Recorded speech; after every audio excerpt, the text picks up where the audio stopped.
ಈ ತಮಿಳ್ನಾಡಿನಲ್ಲಿ ಒಬ್ಬ ಹೆಣ್ಮಗಳು, ಆಕೆ ಹೆಸರು ಅಂಬಿಕಾ ಅಂಥೇಳಿ.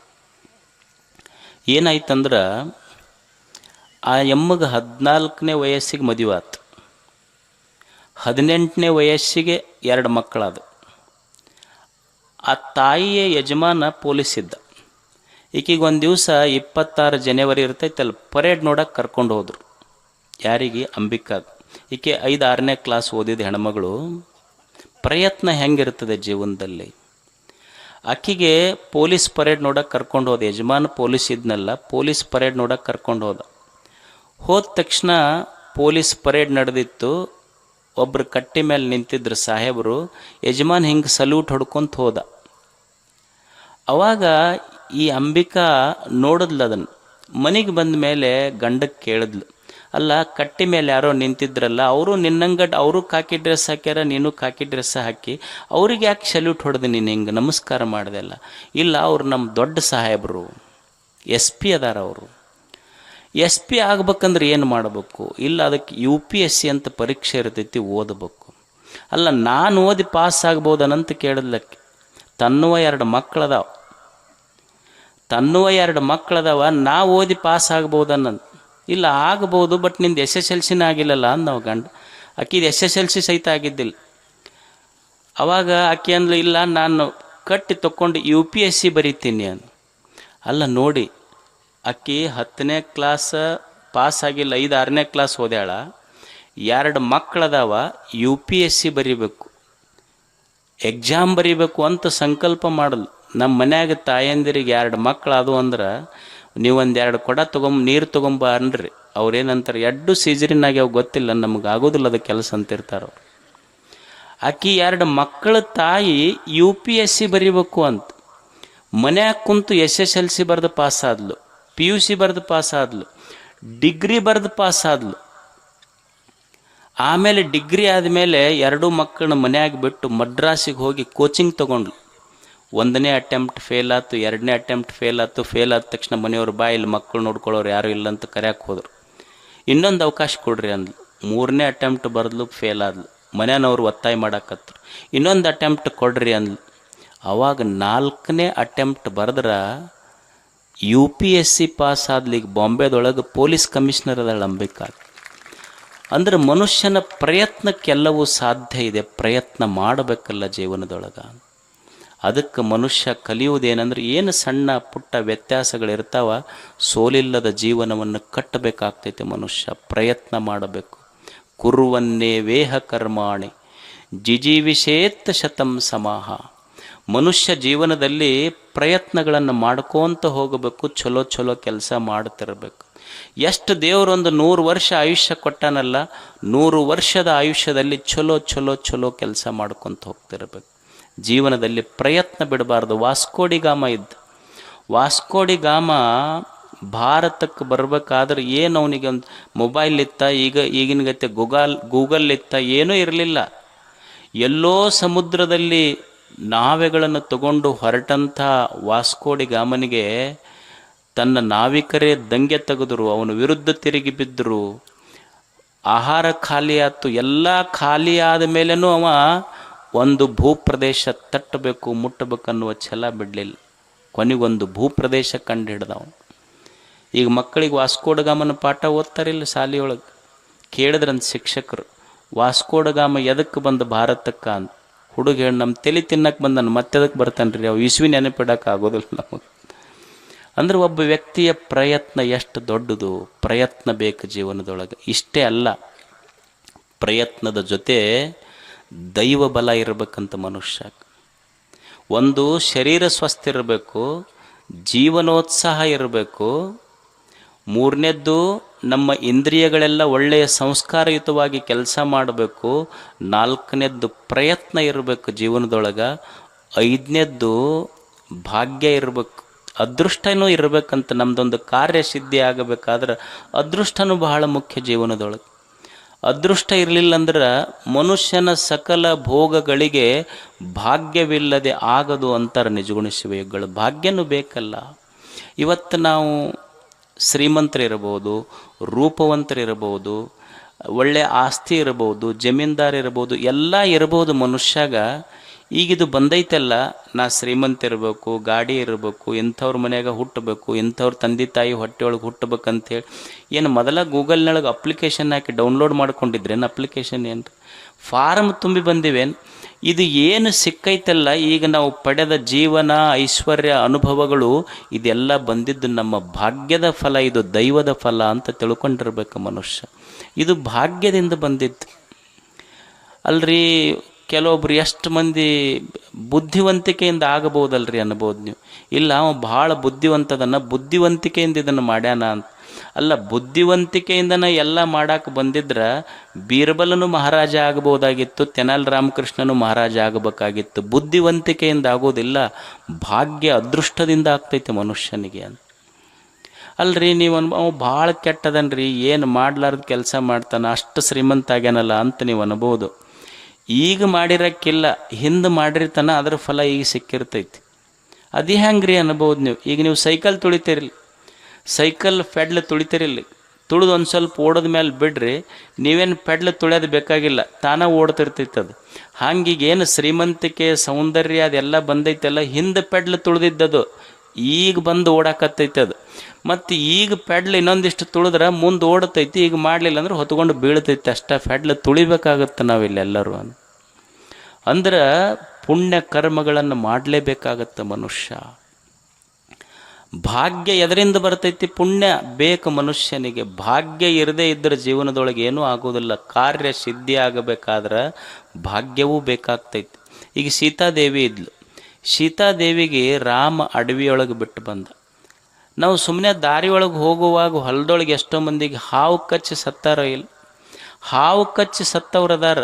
ಕಾಡಿನೊಳಗೆ ಸೀತಾದೇವಿಗೆ ಹೋಗಿ ಬಿಟ್ಟು ಬಂದರೂ ಸಹಿತ ಯಾವುದೋ ಒಬ್ಬ ಮಹಾನ್ ಋಷಿಯ ಗುರುಕುಲದಲ್ಲಿ ತಾನು ಬೆಳೆದ ಇಬ್ಬರು ಮಕ್ಕಳಿಗೆ ಬೆಳೆಸದ್ಲಲ್ಲ, ಮತ್ತು ಇದು ದೈವ ಬಲ ಇರಲಾರ್ದೆ ಸಾಧ್ಯ ಐತೇನು ಹೇಳಿ. ಮನ್ಯಾಗ ನಮಗೊಂದು ಗುಳಿಗಿ ರಿಯಾಕ್ಷನ್ ಆದ್ರೆ ಎಷ್ಟೋ ಮಂದಿ ಪ್ರಾಣ ಹೋಗ್ತಾವ. ಮೀರಾಬಾಯಿಗೆ ಅವ್ರ ಅಪ್ಪನೇ ವಿಷ ಕೊಟ್ಟ, ಏನೂ ಆಗಲಿಲ್ಲಲ್ಲ. ಅಕ್ಕಿ ಹರಿ ಗುಣ ಗಾನೇ ಲಗಿ ಶ್ರೀಕೃಷ್ಣ ಕೃಷ್ಣ ಅಂತ ಹಾಡ್ಕೊಂತ ಹೊಂಟ್ಲಲ್ಲ. ಎದರಿಂದಾತಿದು? ಎದರಿಂದಾತು ಅಂದ್ರೆ ದೈವ ಬಲದಿಂದಾತು. ನಿಮಗೊಂದು ಘಟನಾ ನೆನಪಿರಬಹುದು.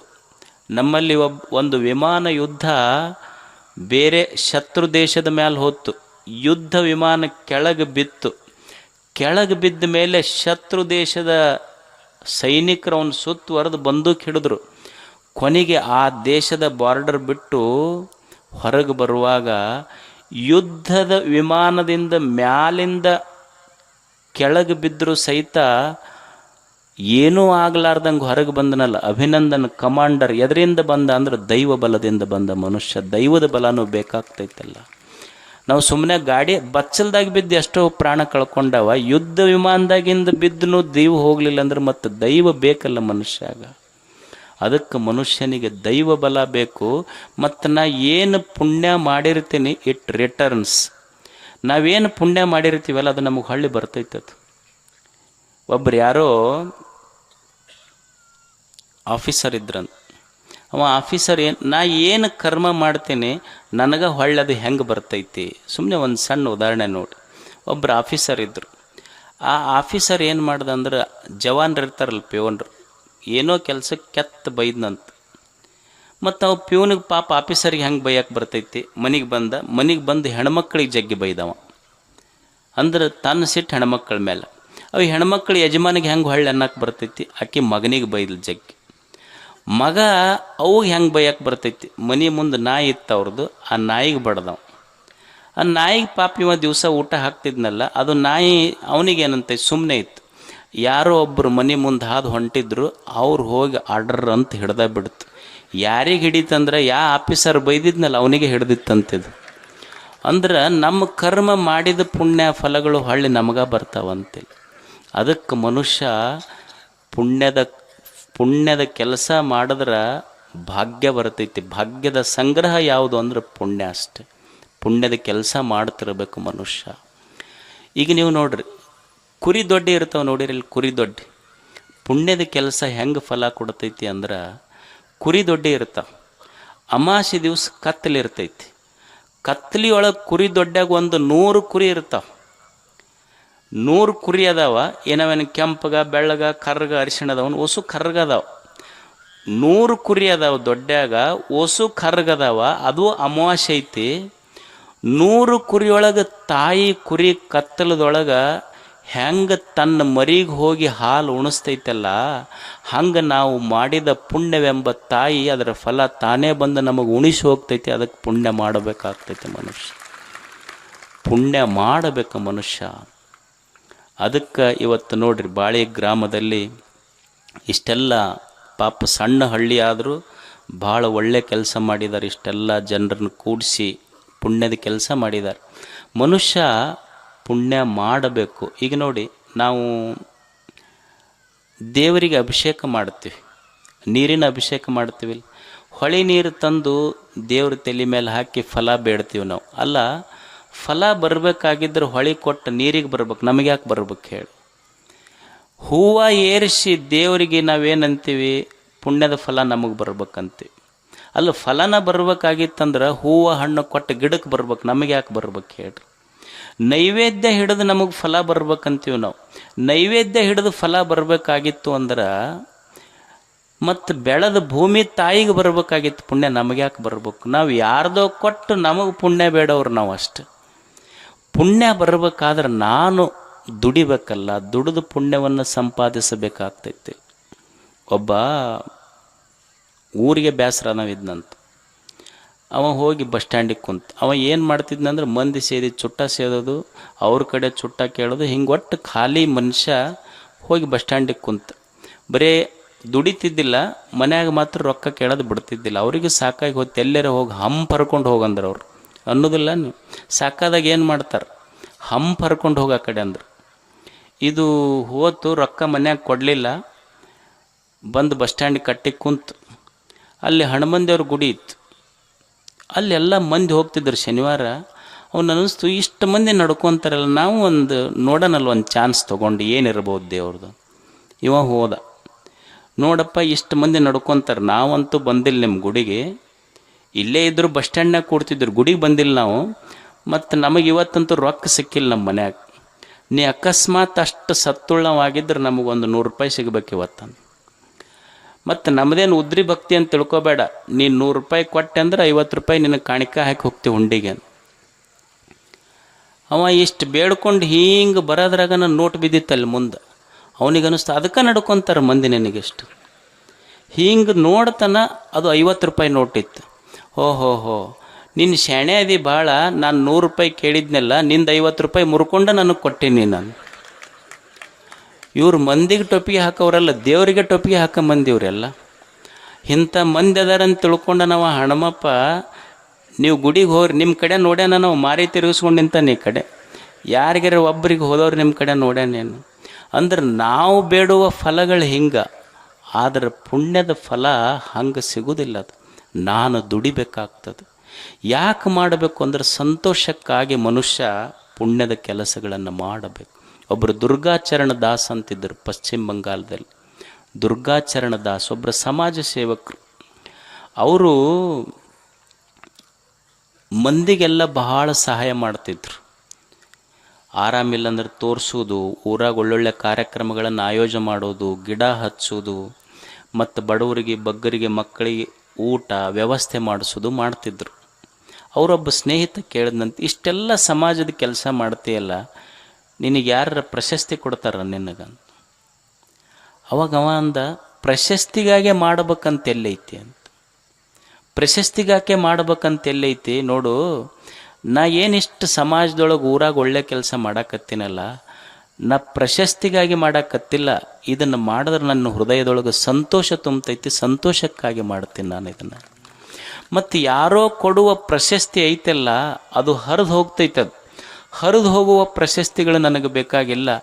ಏನೋ ಒಳ್ಳೆಯ ಕೆಲಸ ಮಾಡಿದಾಗ ನನ್ನ ಎದೆಯಾಗ ಸಂತೋಷ ಆಗುತ್ತಲ್ಲ, ಇದು ದೇವರೇ ನನ್ನ ಹೃದಯದೊಳಗೆ ಬರೆದ ಪ್ರಶಸ್ತಿ ಪತ್ರ, ಸಂತೋಷ ನನ್ನ ಪ್ರಶಸ್ತಿ ಪತ್ರ. ಅದಕ್ಕೆ ಮನುಷ್ಯ ಸಂತೋಷಕ್ಕಾಗಿ ಒಳ್ಳೆಯ ಕೆಲಸಗಳನ್ನು ಮಾಡ್ತಿರಬೇಕು.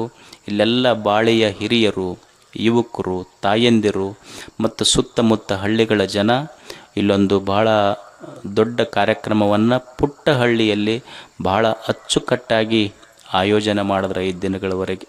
ಮತ್ತು ನಾಳೆ ಬೆಳಿಗ್ಗೆ ಹುಡುಗರಿಗೆ ತಮಾಷೆ ಮಾಡ್ತಿದ್ದು ನಾನು, ಗಾಡಿ ತೊಗೊಂಡು ಮತ್ತೆ ಯಾವ್ದಾರ ಊರಿಗೆ ಹೋಗಿಗಿರಪ್ಪ ಅಂಥೇಳಿ. ಮತ್ತು ಎಲ್ಲ ಹಿರಿಯರು, ಯುವಕರು, ತಾಯಂದಿರು ಎಷ್ಟು ಚಲೋ ಕೆಲಸ ಮಾಡ್ಯಾರ ನೋಡ್ರಿ. ಎಷ್ಟು ಹಳ್ಳಿಗಳಲ್ಲಿ ಭಕ್ತಿ ಶ್ರದ್ಧೆ, ಎಲ್ಲರೂ ಬರ್ತಾರಂತ ರಂಗೋಲಿ ಹಾಕಿ ಬಿಡಿಸಿ ಎಷ್ಟು ಸುಂದರವಾಗಿ ಸ್ವಾಗತ. ರಾಮಾಯಣ ಮಹಾಭಾರತ ಬರೆದ ಕೈಗಳು ಎಷ್ಟು ಶ್ರೇಷ್ಠವೋ, ನಮ್ಮೂರಿಗೆ ಸನ್ಯಾಸಿಗಳು, ಸಂತರು, ಅತಿಥಿಗಳು ಬರಬೇಕಂತ ಭಕ್ತಿಯಿಂದ ರಂಗೋಲಿ ಬಿಡಿಸಿದ ಕೈಗಳು ಸಹಿತ ಅಷ್ಟೇ ಪವಿತ್ರವಾದ ಕೈಗಳವೆಲ್ಲ. ತೆರೆದ ಹೃದಯದಿಂದ ಮನಸ್ಸಿನಿಂದ ಎಲ್ಲರನ್ನ ಸ್ವಾಗತ ಕೋರಿ ಇದೊಂದು ಕಾರ್ಯಕ್ರಮ ಮಾಡಿದ್ರೆಲ್ಲ. ಇದನ್ನು ಈ ಕಾಣುವ ಸಂಭ್ರಮದ ಹಿಂದೆ ಕಾಣದ ಸಾವಿರಾರು ಕೈಗಳು ಕೆಲಸ ಮಾಡ್ಯಾವ. ಆ ಕೈಗಳಿಗೆ, ಹಿರಿಯರಿಗೆ, ಯುವಕರಿಗೆ, ತಾಯಂದಿರಿಗೆ ತಮಗೆಲ್ಲರಿಗೂ ಧನ್ಯವಾದಗಳು. ಶರಣು ಶರಣಾರ್ಥಿ.